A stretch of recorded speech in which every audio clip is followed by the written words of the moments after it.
राम मंदिर के उद्घाटन के समय एक और बात कही गई। हमारे बहुत से लोग कहते हैं इसमें सीता जी का नाम नहीं है। नरनाहर श्री पुरुषोत्तम का हम मंदिर भव्य बनाएंगे, सौगंध राम की खाते हैं हम मंदिर वहीं बनाएंगे। श्री राम जन्मभूमि का जो मंदिर बना है ना, उसमें एक बड़ा साइंटिफिक एंगल आया है। वो क्या है कि रामनवमी के दिन उनके मस्तक के ऊपर सूर्य तिलक होगा। आप सबको ध्यान हो कि उसमें 84 सेकंड का मुहूर्त था, और वो शुरू कहां से होता है। मान्यवर बहुत से लोग कहते थे कि श्री राम जन्मभूमि की प्राण प्रतिष्ठा का मुहूर्त ठीक नहीं है, मगर मैं कहना चाहूंगा उन सारे लोगों को देख लेना चाहिए कि राहुल गांधी जी ने जो यात्रा शुरू की है, इसका मुहूर्त कैसा था, जरा इस पर विचार कर लेना चाहिए। शिजरा बिखरने को है इस मोहब्बत की दुकान का, झूठी तसल्लियों से अब संभाला न जाएगा। शायद वो गठबंधन के सदस्य लोग कह रहे होंगे कि ये रश के जन्नत मुझे अब रास आती नहीं, मैं तो जहन्नुम में ही खुश था मेरे परवरदिगार। राम मंदिर के उद्घाटन के समय एक और बात कही गई। हमारे बहुत से लोग कहते हैं इसमें सीता जी का नाम नहीं लिया गया। भाई मैं बताना चाहता हूं, अरे आप लोग थोड़ा सा सहज बुद्धि का प्रयोग करिए।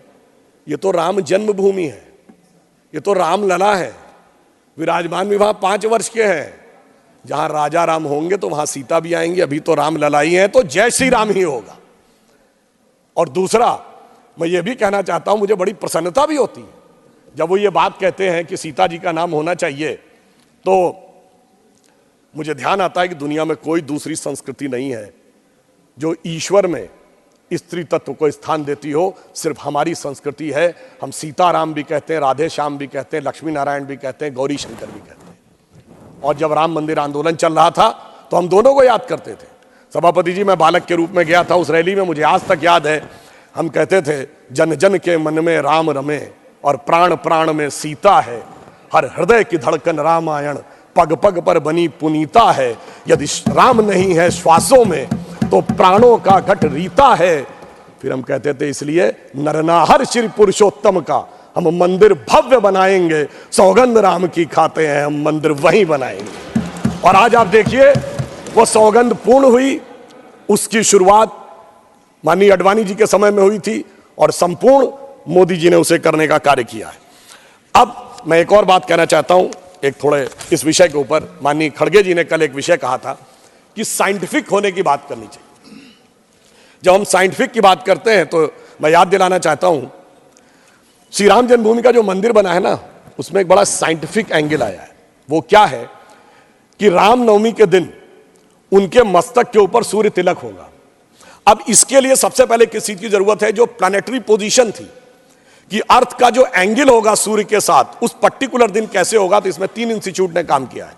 इंस्टीट्यूट ऑफ एस्ट्रोफिजिक्स बेंगलोर ने, जिसने उस पूरे एस्ट्रोनॉमिकल कैलकुलेशन को सटीक ढंग से किया है। दूसरा है central building research institute Roorkee, जिसने कि उसकी व्यवस्था बनाने का काम किया। और तीसरी एक प्राइवेट कंपनी है जिसने वो कॉन्वेक्स लेंसेज के थ्रू कैसे वो अंदर आएगा और ठीक उसी बिंदु के ऊपर उस दिन केंद्रित होगा, ये व्यवस्था की है।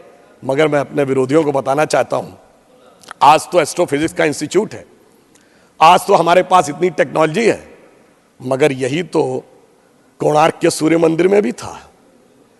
यही तो अगर आप देखें तो आंध्र प्रदेश में वेद नारायण मंदिर है, उसमें भगवान के चरणों के ऊपर पड़ती हैं। कोल्हापुर में महालक्ष्मी का मंदिर है महाराष्ट्र में, उसमें 3 दिन के लिए इक्विनॉक्सेस आते हैं तो देवी के मस्तक से लेकर चरणों तक चले जाते हैं। कर्नाटक के श्रृंगेरी में जो मंदिर है उसमें 12 महीनों में अलग अलग सूर्य की गति पड़ती है। पूछिए साहब, अगर विज्ञान नहीं था तो उस जमाने में इतना सटीक कैलकुलेशन कैसे हुआ जो आज इतने बड़े बड़े सैटेलाइट्स के बाद होने की बात आई है। इसलिए मैं कह सकता हूं कि इसके लिए हमें इस विचार पे धर्म और संस्कृति के साथ इस विज्ञान पर भी गर्व करना चाहिए। वैसे मैं एक और बात कहना चाहता हूं, इसमें विज्ञान का एक और गहरा, आप सबको ध्यान हो कि उसमें 84 सेकंड का मुहूर्त था, पर वो शुरू कहां से होता है। अगर आपने कभी भी उसको सुना हो, लोग को तो क्या कहते हैं, ब्रह्मा आयु द्वितीय परार्धे। द्वितीय परार्ध ब्रह्मा की आयु मतलब 155 ट्रिलियन ईयर्स। वैसे बिग बैंग थ्योरी कहती है कि 14 बिलियन ईयर पहले दुनिया बनी। तो मैं बता देना चाहता हूं कि जेम्स वेब टेलीस्कोप में जो नई फाइंडिंग की है उसमें बहुत सी गैलेक्सीज ऐसी आई हैं जो 14 बिलियन से आगे की आ रही हैं। तो now that theory has become debatable. फिर वहां से आते हैं श्वेत वाराह कल्प यानी 1.97 बिलियन ईयर्स।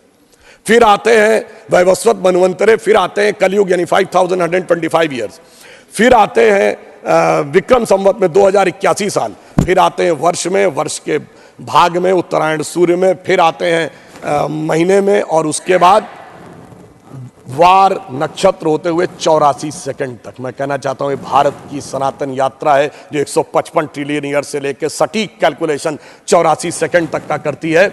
मुझे लगता है दुनिया में कोई धर्म संस्कृति ऐसी नहीं होगी जो इस प्रकार का करने की क्षमता रखती हो, वो सिर्फ हमारे यहाँ। मगर उसके बाद भी माननीय सभापति महोदय, मैं कहना चाहूंगा कुछ लोगों को, और इस बारे में दुनिया के सबसे बड़े कॉस्मोलॉजिस्ट कार्ल सैगन, जिसने first man made object Voyager जो सोलर सिस्टम के बाहर गया है उसका जो मैसेज है कंपोज किया है, उसने लिखा है, उसका वीडियो कोई जाके चेक कर सकता है, now only the ancient calculation of Hindus matches with the modern scientific calculation, cosmological calculation. मगर एक बात मैं यहां पे राजनीतिक भी कहना चाहता हूं। मान्यवर बहुत से लोग कहते थे कि श्री राम जन्मभूमि की प्राण प्रतिष्ठा का मुहूर्त ठीक नहीं है, मगर मैं कहना चाहूंगा उन सारे लोगों को देख लेना चाहिए कि राहुल गांधी जी ने जो यात्रा शुरू की है इसका मुहूर्त कैसा था, जरा इस पे विचार कर लेना चाहिए। क्योंकि वो जहां से चले हैं, पहले वो चले असम से तो देवड़ा साहब मुंबई में अलग हो गए, वो बंगाल की तरफ उठे तो ममता दीदी ने अलग स्टैंड ले लिया, उत्तर प्रदेश में मायावती जी ने अलग स्टैंड ले लिया, पंजाब में आम आदमी पार्टी अलग हो गई, बिहार पहुंचे तो गठबंधन ही पलट गया, आज वो रांची में है। साहब सरकार तो बच गई पर वहां भी मुख्यमंत्री चला गया। तो जरा विचार करना चाहिए उन लोगों को कि उन्होंने ये कौन से मुहूर्त में काम शुरू किया है।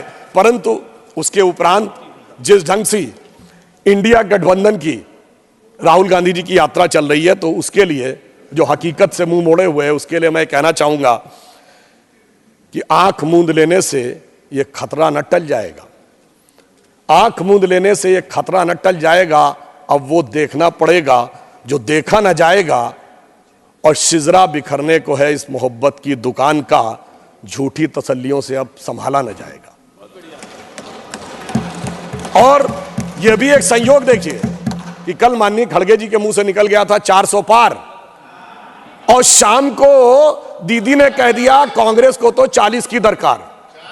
मतलब आप ये सोचिए कि यहां पे विषय आया 400 पार, वहां आया 40 की दरकार, और गठबंधन में मची हुई है ऐसी मारामार कि प्लीज प्रमोद जी, प्रमोद जी आज गठबंधन के अंदर जिस प्रकार की मारामार है, तो मुझे लगता है कि इंडी गठबंधन के लोगों के दिल में तो ये विचार आ रहा होगा, मौका आएगा बोलिएगा प्लीज, कि ये रश के जन्नत मुझे आपकी बात रिकॉर्ड पे नहीं जा रही, आपकी बात रिकॉर्ड पे नहीं जा रही है, आपको मौका आएगा तो आप बोलिएगा। अच्छा चलिए, ममता दीदी ने तो कहा ना 40 की दरकार, इसमें तो कोई किंतु परंतु की गुंजाइश नहीं है कि 40 भी नहीं मिलेंगी। तो महोदय मैं कहना चाहता हूं, आज जिस ढंग की गठबंधन में मारामार हो रही है, तो मुझे लगता है कि शायद वो गठबंधन के सदस्य लोग कह रहे होंगे कि ये रश के जन्नत मुझे अब रास आती नहीं, मैं तो जहन्नुम में ही खुश था मेरे परवरदिगार।